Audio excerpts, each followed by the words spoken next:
남겨준 홀어머니가 이 친구가 죽기 전에 마지막 24시간 동안 무엇을 했는지 굉장히 궁금해서 경찰에게 의뢰해가지고 통화 기록이랑 모든 것들을 받아왔다고 해요.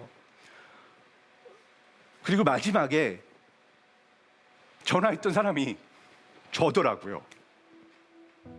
저한테 3번 전화를 했는데 저는 집에 없었고 전화를 받지 못했고, 그리고 장례식장에서 이 동생을 봤어요. 근데 이게 그 이후로 몇 년 동안 다른 죽음을 경험할 때마다 내가 그 자리에 있었다면, 전화를 받았었다면 하고 하는 굉장히 큰 죄책감, 내가 그 옆에 있었지 못했다라고 하는 것들이 계속해서 오는 거예요. 그게 굉장히 심했습니다. 그리고 마치 내 주변에 내가 있으면 사람들이 죽는가라는 생각을 할 정도로 사람들이 매년 죽는 걸 경험했고, 제가 19살 때는 저희 어머니도 간경화로 돌아가셨어요.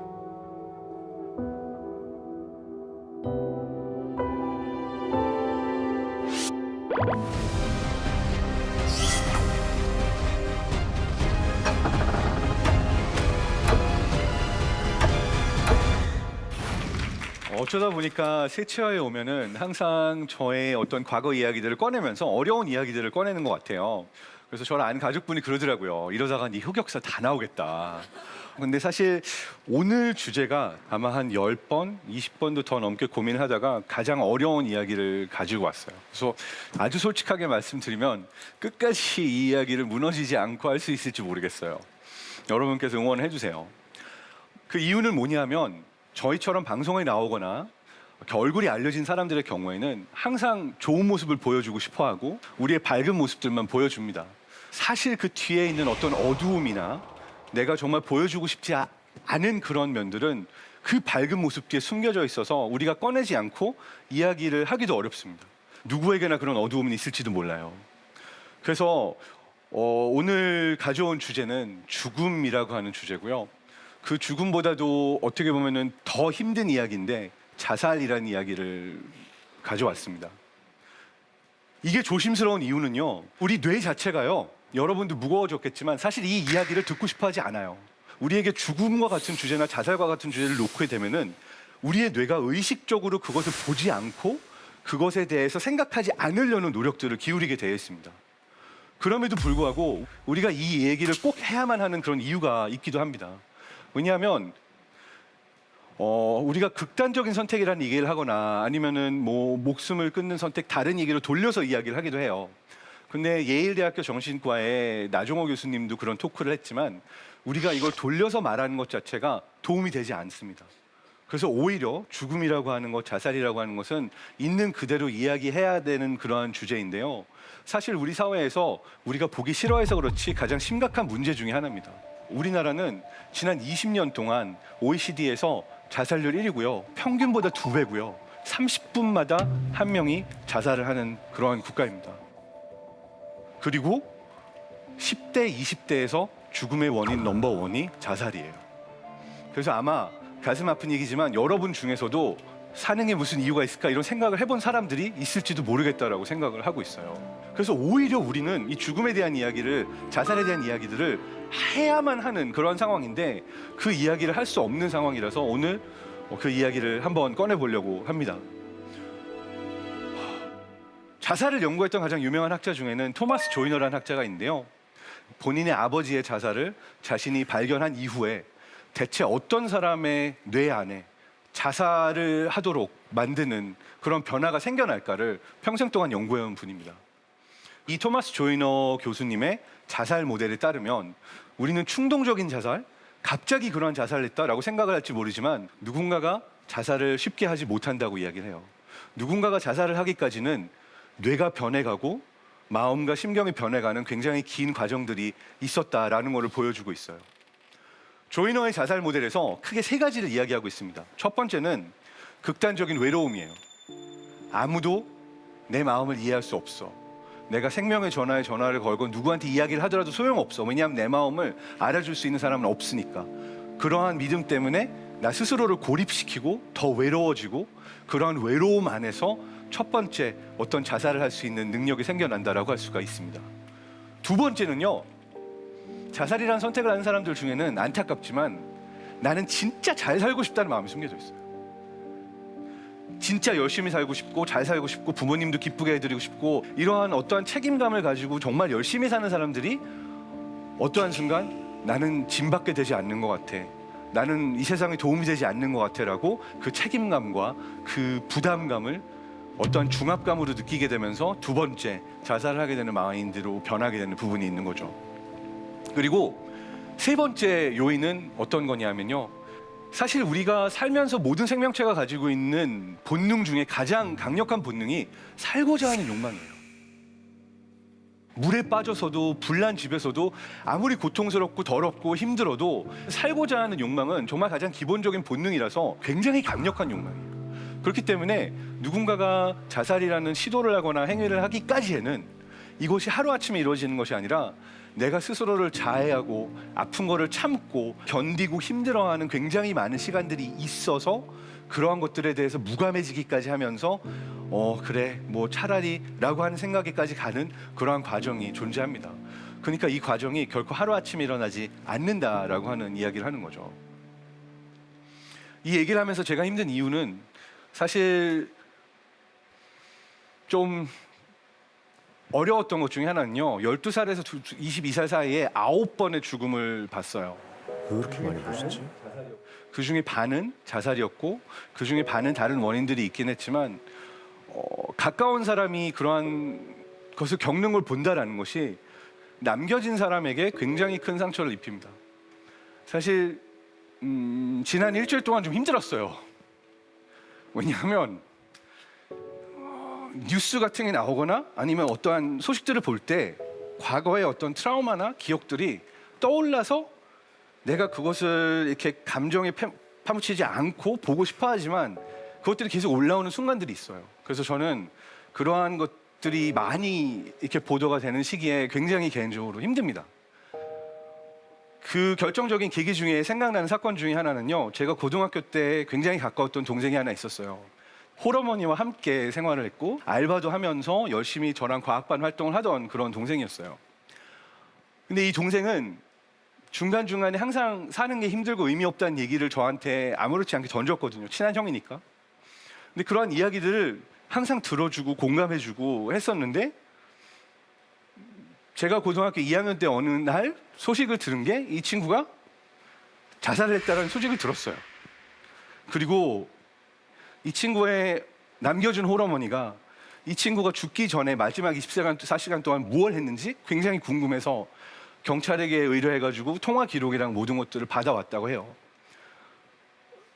그리고 마지막에 전화했던 사람이 저더라고요. 저한테 3번 전화를 했는데 저는 집에 없었고 전화를 받지 못했고 그리고 장례식장에서 이 동생을 봤어요. 근데 이게 그 이후로 몇 년 동안 다른 죽음을 경험할 때마다 내가 그 자리에 있었다면 전화를 받았었다면 하고 하는 굉장히 큰 죄책감, 내가 그 옆에 있었지 못했다라고 하는 것들이 계속해서 오는 거예요. 그게 굉장히 심했습니다. 그리고 마치 내 주변에 내가 있으면 사람들이 죽는가라는 생각을 할 정도로 사람들이 매년 죽는 걸 경험했고 제가 19살 때는 저희 어머니도 간경화로 돌아가셨어요.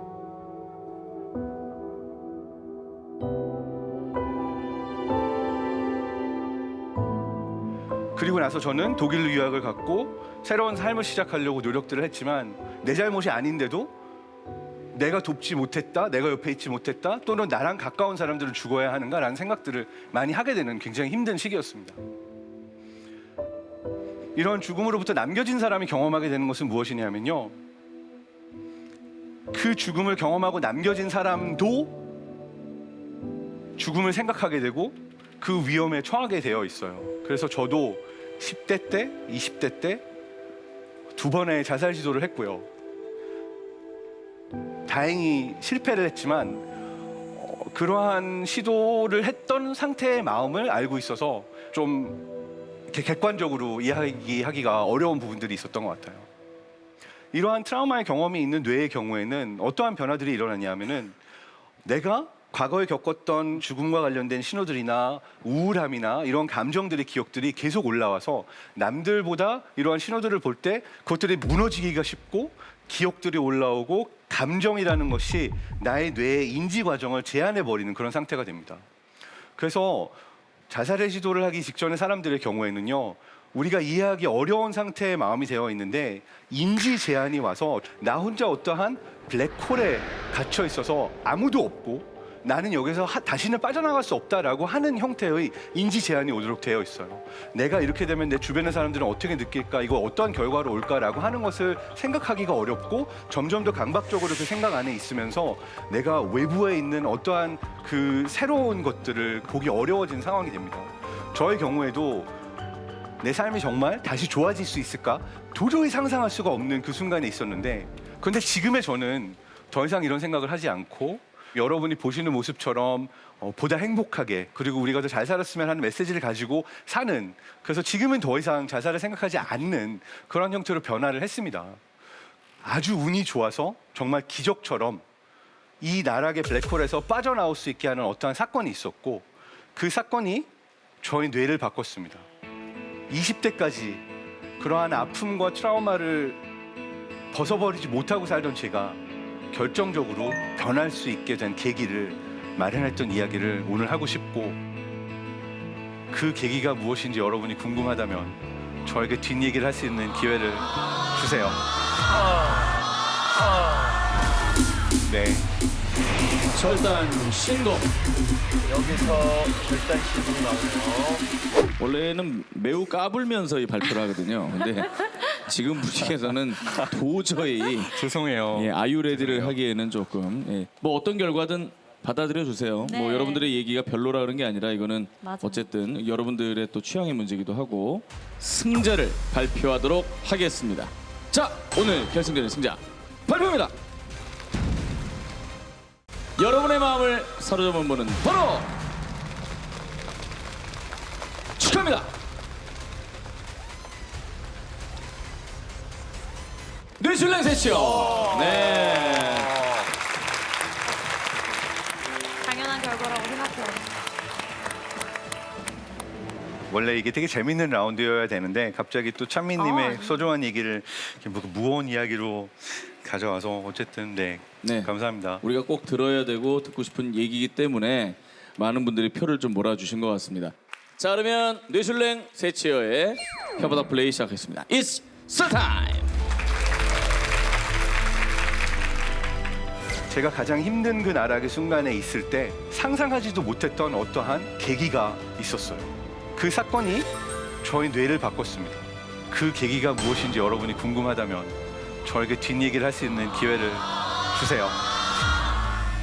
그 제가 마지막 블랙홀 안에 있었던 그 시기에 혼자서 그 블랙홀에서 나올 수 없지만 어떠한 순간 누군가 한 명이 내 블랙홀 안에 같이 들어와서 손을 내밀어 줄 때 내가 나갈 수 있는 굉장히 큰 힘이 됩니다.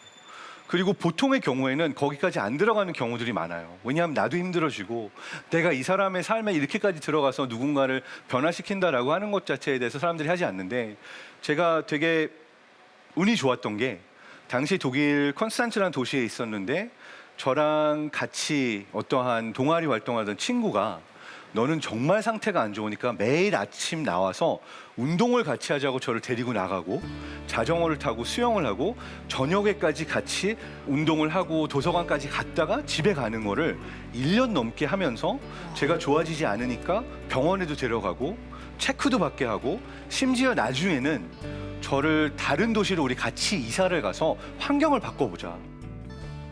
그런데 여기까지는 여러분이 상상할 수 있는 내용이고, 그 다음부터 지속적으로 내가 변할 수 있게 만들었던 계기는 그 다음에 오는 부분입니다.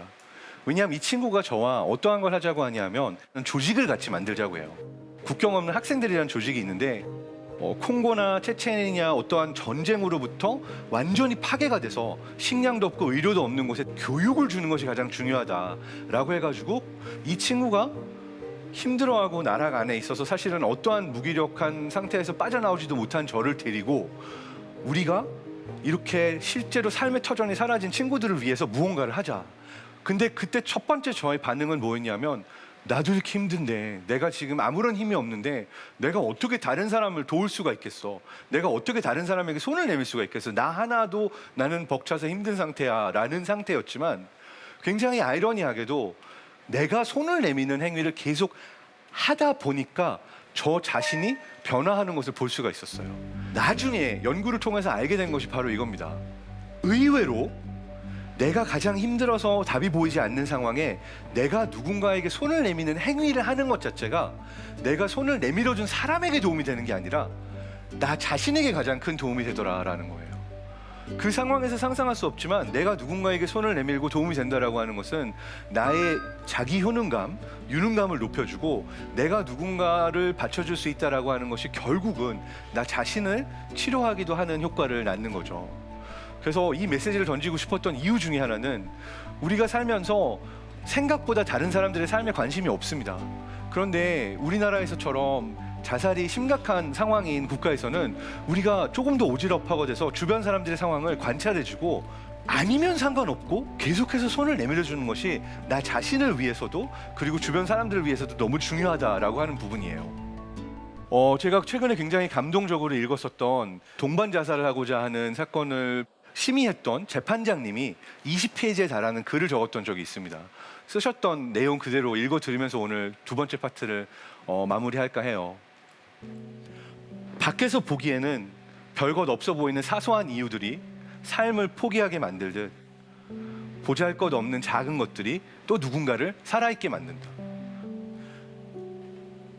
그 누군가 내민 손이 고마워서, 모두가 떠나도 끝까지 곁을 지켜준 사람에게 미안해서, 이 험한 세상에서 지금껏 버텨온 내 자신이 불쌍하고 대견해서 우리는 살아가고 있는지 모른다. 생의 기로에 선 누군가를 살릴 수 있는 최소한의 대책은 큰 것이 아니라 누군가에게 눈길을 주고 귀 기울여서 그 이야기를 들어주는 것이 아닌가 하는 생각이 든다. 사람이 사람에게 할 수 있는 가장 잔인한 일은 혼잣말 하도록 내버려 두는 것이다 라고 하는 판결문이거든요. 근데 너무 감동적이었고요. 여러분 주변에 어떠한 사람이 아픔을 겪고 있는지 모르지만 많이 귀 기울여주고 손 내밀어주고 물어봐 주세요. 만약 내 자신이 위험하다고 생각이 된다면은 내가 조금이라도 용기와 힘이 남아있을 때 누군가에게 나도 손을 내밀고 나도 표현을 한다, 내 이야기를 꺼낸다라는 것이 정말 중요합니다. 그래서 앞으로는 정말 이런 가슴 아픈 일들이 없었으면 좋겠고요. 우리가 서로에게 더 많이 손을 내밀어주는 그런 사회가 됐으면 좋겠습니다. 이야기를 할 수 있게 해주셔서 감사합니다. 네, 장동성 박사님 감사합니다.